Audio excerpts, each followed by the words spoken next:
하나님 말씀 마가복음 14장 12절로 16절까지 말씀이 되겠습니다. 신약성경 마가복음 14장 12절로 16절까지 말씀 우리 함께 합독했으면 좋겠습니다. 무교절의 첫날 곧 유월절 양 잡는 날에 제자들이 예수께 여짜오되 우리가 어디로 가서 선생님께서 유월절 음식을 잡수시게 준비하기를 원하시나이까 하매 예수께서 제자 중에 둘을 보내시며 이르시되 성내로 들어가라. 그리하면 물 한 동이를 가져가는 사람을 만나리니 그를 따라가서 어디서든지 그가 들어가는 그 집 주인에게 이르되 선생님의 말씀이 내가 내 제자들과 함께 유월절 음식을 먹을 나의 객실이 어디 있느냐 하시더라 하라. 그리하면 자리를 펴고 준비한 큰 다락방을 보이리니 거기서 우리를 위하여 준비하라 하시니 제자들이 나가 성내로 들어가서 예수께서 하시던 말씀대로 만나 유월절 음식을 준비하니라. 아멘. 할렐루야. 오늘도 좋은 날입니다. 어떻습니까? 아침에 일찍 일어나셨던 또 일어나자마자 입에서 나온 말은 뭘까요? 오늘도 좋은 날입니다. 기적의 날입니다. 축복의 날입니다. 은혜의 날입니다. 생명의 날입니다. 누가 주셨으니까? 확실합니까? 많은 사람은 그냥 운명처럼 할 수 없이 아이고 오늘도 지겨운 하루가 시작되는가 보다 이렇게 출발하는 사람과 오늘도 좋은 날입니다.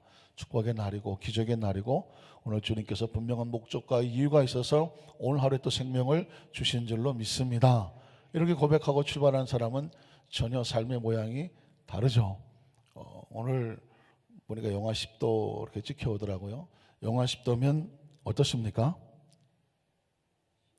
시원하죠. 그냥 영하 10도면 시원. 왜냐하면 어제는 14도였거든요. 어제는 14도였는데 14도를 뚫고 나오면 10도 정도는 아주 시원하죠. 어제 전도 특공대들이 수요일에 끝나고 나서 영하 9도는 뭐하기 딱 좋은 날이다. 전도하기 딱 좋은 날이다. 뭐 그런 노래가 있어요. 야야야. 우리 성도들은 세상에 별로 관심이 없고 저만 가끔씩 세상을 들락날락 하는데 내 나이가 어때서 뭐 그런 노래가 있죠. 내 나이가 어때서 사랑도 안 하고 마음도 안 한데 내가 당신을 사랑하는데 내 나이가 무슨 소용이냐. 내 나이가 어때서 뭐하기 딱 좋은 날인데 전도밖에 없죠. 사랑하기 딱 좋은 날인데 어느 교회에서 제가 뭐 어느 교회라고 말할 수는 없는데 그 교회에서는 전도가를 만나. 전도가를 부르는데 전도 나가기 전에 온 성도들이 모여서 내 나이가 어때서 뭐 나올 것 같아? 그 다음에 전도하기 딱 좋은 날. 그러니까 참 아이디도 기발해요. 찬송가도 많은데 모여서 왜냐면 이제 아유 내가 뭐 나이가 뭐 어쩌고일 수도 있고 내가 막 이러니까 그냥 그걸 전도가로 부르는 거예요. 그냥 내 나이가 어떠냐, 당신 나이가 어떠냐, 뭐하기 딱 좋은 나이다. 전도하기 딱 좋은 나이다. 그러니까 막 다니면서 전도를 열심히 하게 되더라. 그래서 제가 그 가사 바꾼 거 좀 달라고 뭐 어떻게 바꿔놨는지 여태까지 안 주더라고요. 노하우라고. 어쨌든 우리는 뭐 앞뒤 구절만 있으면 돼. 내 나이가 어때서? 전도하기 딱 좋은 날. 영하 10도가 어때서? 전도하기 딱 좋은 날이다. 시원하다뇨. 조금만 참으시면 온도는 떨어지게 되어 있습니다. 자, 생명의 기도 세 번째 날에 오늘은 신약성경에 와서 이 유월절과 예수 그리스도인데 유월절을 지키시는 예수님 이런 제목으로 말씀을 나눠보려고 합니다. 한번 따라 하실까요? 유월절을 지키시는 예수님. 유월절은 사실 출애굽기 12장에 구약시대에 이스라엘 백성이 애굽에서 나오기 전 마지막 10번째 심판이 온 애굽의 초태생들이 생명을 잃고 엄청난 하나님의 심판과 진노가 임할 때에 유독 어린 양을 잡아서 그 피를 바른 누구의 명령에 따라서 하나님의 명령에 따라서 그 말씀을 전하는 모세의 명령에 따라서 왜 내가 이것을 해야 되느냐. 이런 짐승의 피를 잡아서 문지방에 바르는 이게 상식적으로 이게 도무지 가당키를 한 얘기냐라고 따져들지 아니하고 그 생명의 진노를 당하고 심판당하는 날 그 생명의 짐승의 피지만 그 피를 발라서 자 어떤 하나님의 진노가 넘어가겠다고 하는 말씀을 잡아서 그 피를 바른 가정마다 어떻게 했다고요? 패스오버 했다. 6월 넘어갔다. 그래서 유월절이 출발했단 말이죠. 실제로 그 피를 순종하여 바른 가정마다 하나님의 진노가 넘어갔다. 이것을 야훼의 절기라고 말하고 야훼의 제사라고 말했다. 이것을 대대로 기념하여 영원히 지키라. 그만큼 하나님께서 중요하게 명령하신 것입니다. 그 유월절에 보니까 결국 유월절 통해서 두 가지 축복이 있었죠. 하나는 구원, 건져내는 거죠. 모두가 진노를 당할 때 자기 백성을 건져내시는 하나님. 이것은 우리가 예수님이 다시 오실 재림 때에 하나님의 나팔 소리가 들 때 진노죠. 그 나팔 소리는 다시 오는 예수님은 심판지로 오시니까 그때 자기 백성들을 혼인잔치로 불러들이는 것을 휴거라고 말하는데, 휴거라고 말하는데 마치 이스라엘 백성이 그 피를 통해서 그 백성이 구별되는 것처럼 하나님은 그 7년 환난과 진노 가운데 자기 백성을 구원하시는 거예요. 그게 바로 다시 오실 예수님 마라나타 주님을 기다리는 신앙의 모습과도 같은 일맥상통이 있습니다. 그리고 애굽에서 모든 세속적인 삶을 살던 그 백성을 어떻게 해요? 인도해내죠. 탈출을 시키죠. 예수 믿으면 세상에서 탈출될 백성. 우리는 북한에서 탈출하면 탈북자라고 말하잖아요. 이 크리스천은 탈세자, 세금을 탈출하는 그 탈세자가 아니고 이 세상에서 탈출하는 것입니다. 그걸 헬라어로 말하면 에클레시아라고 말하는 거죠. 에클레시아는 뭐냐? 세상에서 나왔다는 거예요. 탈출한 거예요, 여러분. 우리는 세상에서 마치 애굽에서 이스라엘 백성이 탈출해서 출애굽기라고 하는 것처럼 크리스천은 모두 다 출애굽의 역사를 쓰고 있죠. 어디서 나왔다고요? 옛 습관, 옛 생각, 우리가 살던 옛 삶에서 뭐 했다? 우리는 탈출한 사람이죠. 세상에서 탈출한 사람이죠. 그래서 하나님의 나라 속에 들어온 거룩한 공동체를 뭐라고 부른다? 에클레시아, 교회라고 하는 것입니다. 교회는 바로 세상과 탈출돼서 구별되고 분리된 사람들이에요. 믿으십니까? 건물을 교회라고 하지 않아요. 건물을 처치라고 말하죠. 처치라고 하는 것은 키르케라고 하는 건물을 얘기해요. 예배당을 말하는 거예요. 그래서 교회라고 하는 의미는 사실상 온전한 의미는 아니에요. 교회 그러면 처치라고 번역했다면 건물을 말하는 거예요. 근데 건물은 교회가 많지만 이 건물이 무슨 구원을 주거나 이 건물에 무슨 복음이, 건물 바라보면 복음이 생기거나 그런 건 아니잖아요. 이게 눈에 보이는 교회가 있다면 눈에 보이지 않는 인디비주얼이라고 하는 것은 뭐냐면 한 사람 한 사람의 교회인 거죠. 이곳에 하나님의 나라가 들어와 있고 하나님의 복음을 가지고 실천하고 전하는 삶이 되니까 우리가 교회예요. 한번 따라 하실까요? 우리가 교회다. 나는 교회다. 우리 교회인 거예요. 그러면 내가 교회 집에다 차리면 되겠네? 그건 자신이 교회의 한 부분이라는 것이지 교회의 주체는 아니에요. 교회의 주체는 누굴까요? 예수 그리스도가 교회의 머리다라는 것입니다. 자, 그러면 우리가 이런 딜레마에 빠지죠.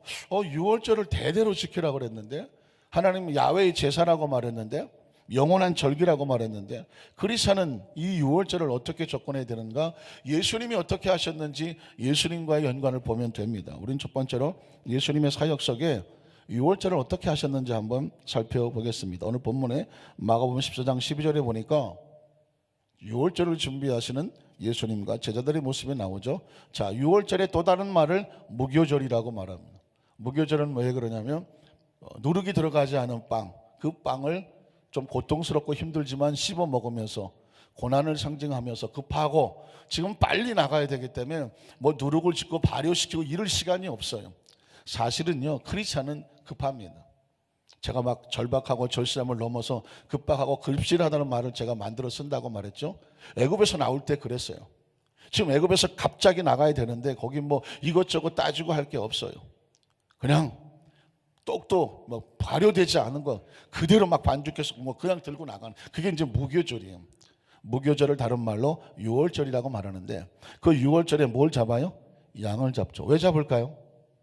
피를 흘리려고 하는 거죠. 그 피를. 그래서 이스라엘 백성은 1년에 한 번씩 계속 유월절을 지켰어요. 왜? 하나님의 명령이니까.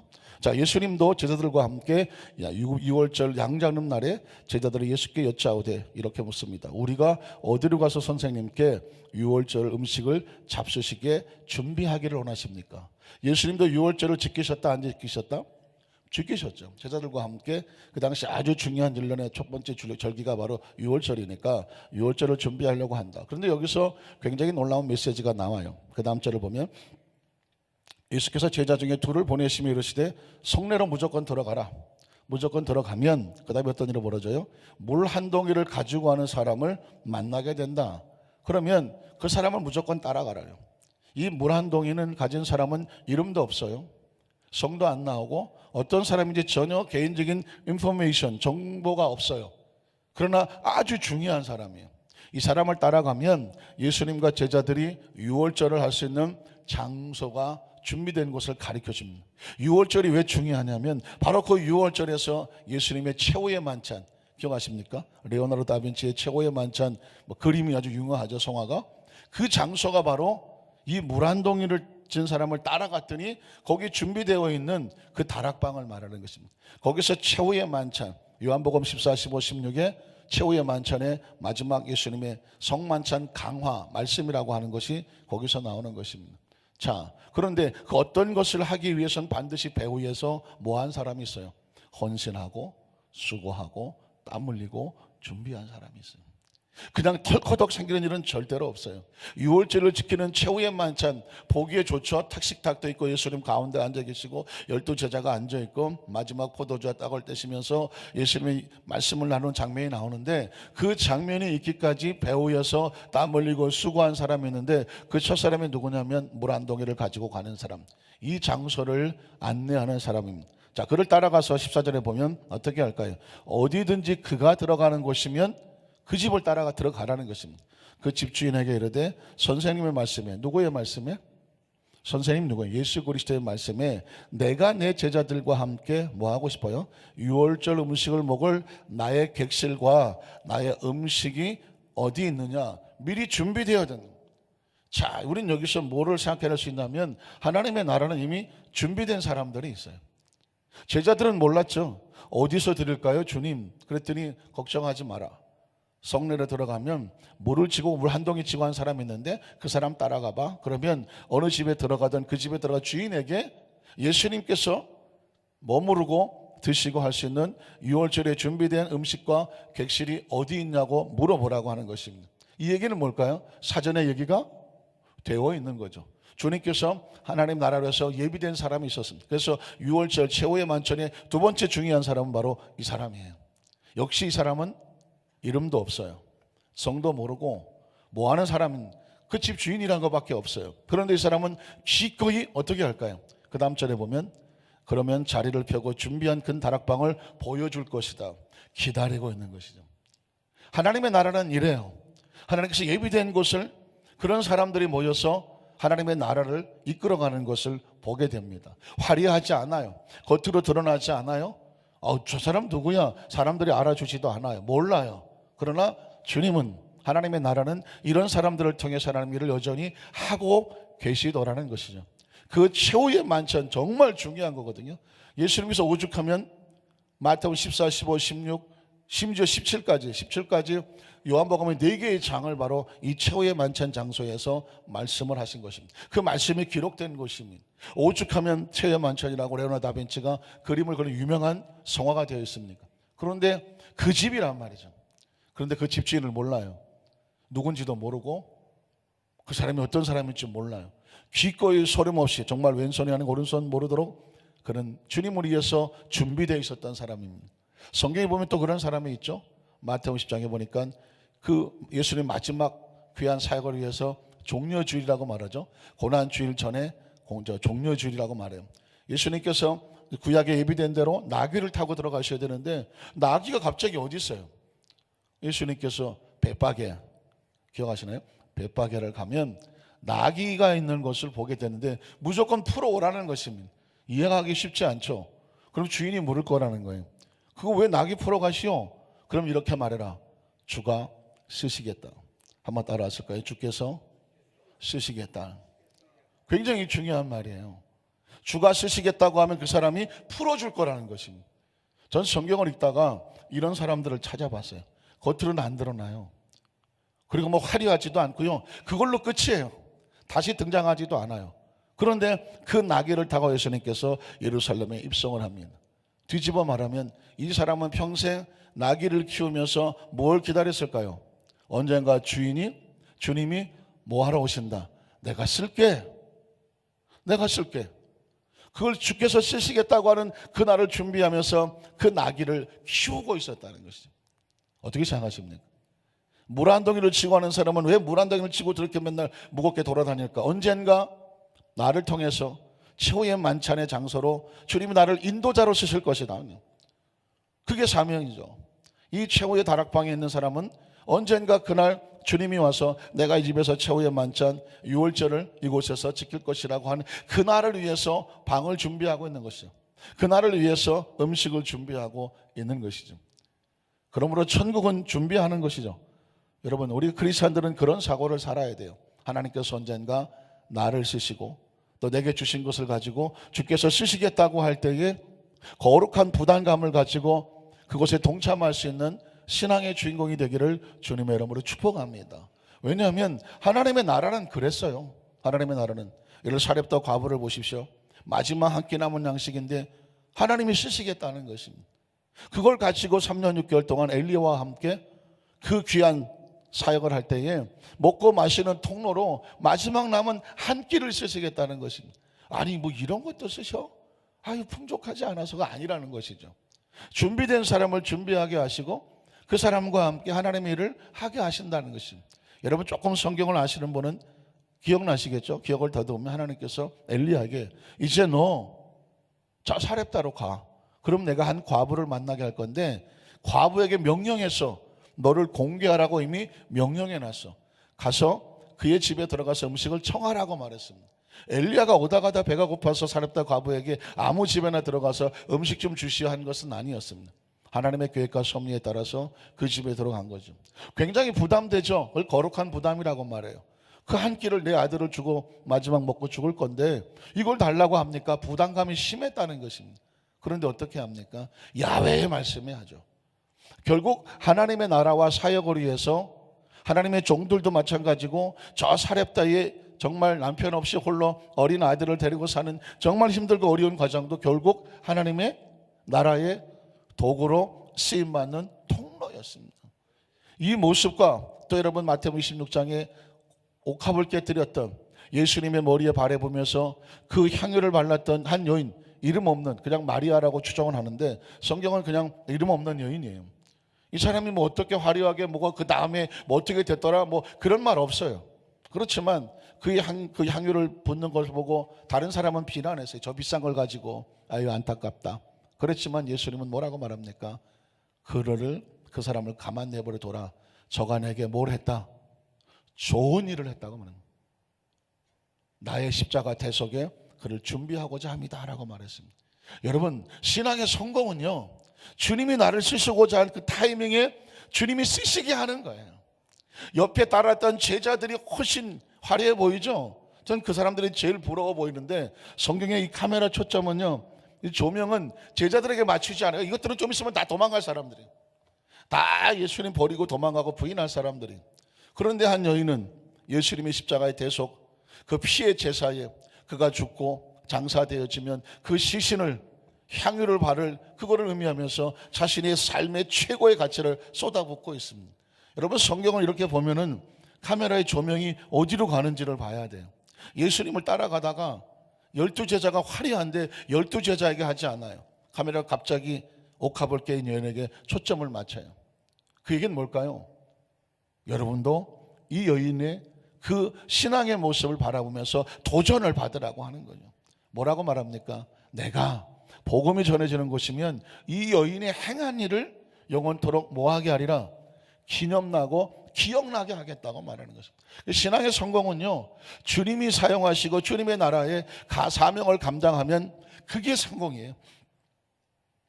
조금 어떻게 낯설게 들리십니까? 한번 따라 하실까요? 신앙의 성공은 하나님의 나라를 위해서 주께서 쓰시겠다고 할 때 기꺼이 거룩한 부담을 지고 그 사명에 동참하는 것이다. 다시 기억 안 나도 괜찮아요. 물 한 동이 진 사람처럼 다시 기억 안 나도 상관없고요. 그 이후에 무슨 뭐 화려한 축복을 받았더라 간증 없어도 괜찮아요. 하나님이 필요할 때 기꺼이 하나님 나라를 위해서 헌신하는 사람으로 성경 한 구탱이에 이름도 없이 빛도 없이 하는 것처럼 그냥 물 한 동이를 찍어가는 사람, 최후의 만찬에 다락방을 준비했던 사람, 고레네 시몬처럼 예수님 십자가를 지고 쓰러지고 넘어질 때, 강제로 십자가 지게 할 때 기꺼이 그 십자가를 나눠줬던 사람, 자신을 위해서 그 무덤이 비싸기 때문에 비싼 무덤을 준비했다가 예수님의 시신을 가져다가 자신의 무덤에다가 기꺼이 시신을 안치했던 아리마대 사람 요셉과 같이, 성경에 보면 온통 그런 사람은 화려하지 않죠. 뭐 그 사람들이 대단한 사람들은 아니지만 가만히 예수님의 사역을 이렇게 흘러가 보십시오. 어마어마하게 중요한 사람들이고요. 가장 부러운 사람들이에요. 왜? 어차피 다 없잖아요. 제자들도 없고 뭐 화려한 사람들 다 없잖아요. 그러나 이름 없는 사람들이 성경에 예수님의 골고다 언덕에 올라가는 대속의 사역 속에서 틈틈이 그 속에서 자기 역할들을 잘 해주어서 결국은 예수님의 십자가의 대속의 완성을 이뤘습니다. 그 화려했던 제자들은 다 도망을 가고 나중에 성령을 받고 나서 새롭게 사역이 이어지지만 그 십자가의 언덕에 올라가기까지는 제자들이 아닌 숨어있는 사역자들이 그 사역을 완성케 했다는 것입니다. 말씀을 정리하기를 원합니다. 사랑하는 우리 성도 여러분, 화려한 막 이름이 막 신문만 펼치면 막 화려한 사람들이 많이 나오죠. 근데 그게 중요하지 않아요. 그 사람들은 그 길을 가면 되고요. 우리 같이 무명의 크리스찬, 목사님 날 알까요? 하나님이 날 알까요? 나 교회 나온 지도 얼마 안 돼. 나는 여건도 그렇고 난 특별히 한 것도 없고. 충분히 그럴 수 있잖아요. 그러나 기억하십시오. 그 무명의 크리스찬들의 무명의 사역자들이 작고 힘들어 보이지만 벽돌 한 장을 쌓는 그 심령을 가지고 거룩한 부담감을 가지고 내가 주님의 날에서 뭘 할 수 있을까? 라고 헌신하는 사람들이 교회를 이끌어가는 것입니다.